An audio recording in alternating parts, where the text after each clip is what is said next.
तो आज हम भिन्नों की समतुल्यता के बारे में जानेंगे कि कौन से भिन्न समान होते हैं। जैसे कि हमने 1/3 और 2/6 लिया, तो 1/3 भिन्न निकालिए बच्चों।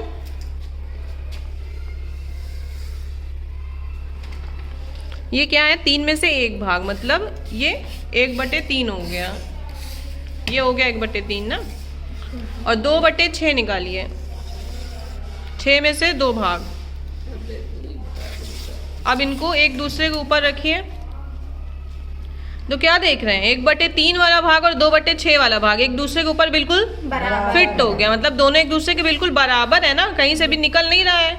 तो 1/3 और 2/6 क्या है? बराबर है।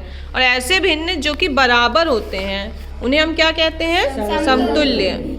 तो 1/3 और 2/6 बराबर है। तो अब 3/4 के समतुल्य भिन्न हम कैसे निकालेंगे? इन शीट्स की हेल्प से देखते हैं। तो पहले 3/4 का भिन्न अलग कर लेते हैं। ये 3/4 हो गया। 3/4 के बाद इसमें 6/8। जब 3/4 को हम ऊपर नीचे 2 और 2 से गुणा करते हैं तो कितना आएगा? 3 × 2 6 हो जाएगा, और 4 × 2 8। तो मतलब 6/8 रखते हैं। 8 हिस्सों में से 6 हिस्से निकालेंगे। 8 हिस्सों में से 6 हिस्से निकालेंगे और इसके ऊपर रख देंगे।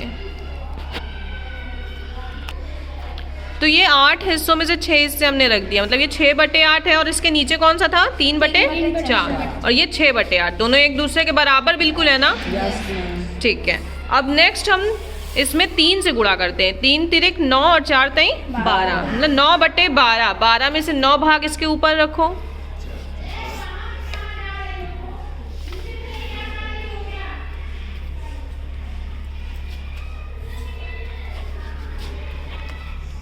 ये 12 में से 9 भाग।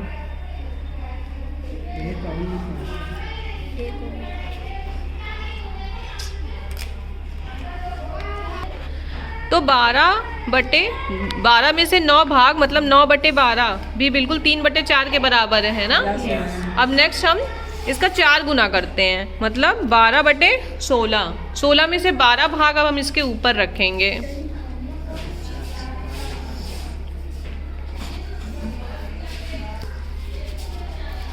सोलह में से 12 भाग जब हमने 3/4 भिन्न के ऊपर रखा तो देखा कि 12/16 भी 3/4 के भिन्न के बिल्कुल बराबर है। इसका मतलब हमें ये समझ में आया कि 3/4 के समतुल्य भिन्न कौन कौन से हो गए? 6/8, 9/12, और ये कौन सा भाग है? 12/16। तो बच्चों हमने देखा ना कि कैसी भिन्न जो है एक दूसरे के ऊपर बिल्कुल बराबर है। तो ऐसे भिन्न जो कि भाग में बिल्कुल समान हो, है ना। इनको काटने पर भी 3 का जब पहाड़ा पढ़ेंगे, 2 तई 6 और 2 चौको 8, 3/4 ही आएगा। यहाँ पे 3 का पहाड़ा पढ़ेंगे, 3 तिरिक 9, 3 चौक 12, फिर 3/4 ही आ रहा है। तो ये भिन्न है एक दूसरे के बराबर ही। तो ऐसे भिन्न जिनका भाग बिल्कुल बराबर होता है उन्हें हम समतुल्य भिन्न कहते हैं। ऐसे ही हम 1/2 के समतुल्य भिन्न बहुत ही आसानी से निकाल सकते हैं। 1/2, फिर 2/4, 3/6, 9/8। तो हम इसको प्रैक्टिकली देखते हैं कि कैसे समतुल्य हैं। तो 1/2 के ऊपर हम पहले 2/4 रखेंगे। 4 भागों में से 2 भाग इसके ऊपर रखेंगे। ये 2/4 हो गया। फिर 3/6, मतलब 6 भागों में से 3 भाग इसके ऊपर रखें। ये 3/6 हो गया। और फिर नेक्स्ट 4/8, मतलब 8 भागों में से 4 भाग इसके ऊपर रखेंगे। तो ये 4/8 भी इसके बराबर बिल्कुल फिट हो गया है ना। तो 4/8, 3/6, 2/4 और 1/2 सब एक दूसरे के ऊपर बिल्कुल बराबर हैं। इसका मतलब ये सारे क्या हैं? समतुल्य भिन्न है। 1/2 के समतुल्य भिन्न हमने क्या देखा बच्चों? 2/4, 3/6 और फिर 4/8। ये समतुल्य भिन्न है। ऐसे ही हम 2/3 के भी समतुल्य भिन्न निकाल सकते हैं।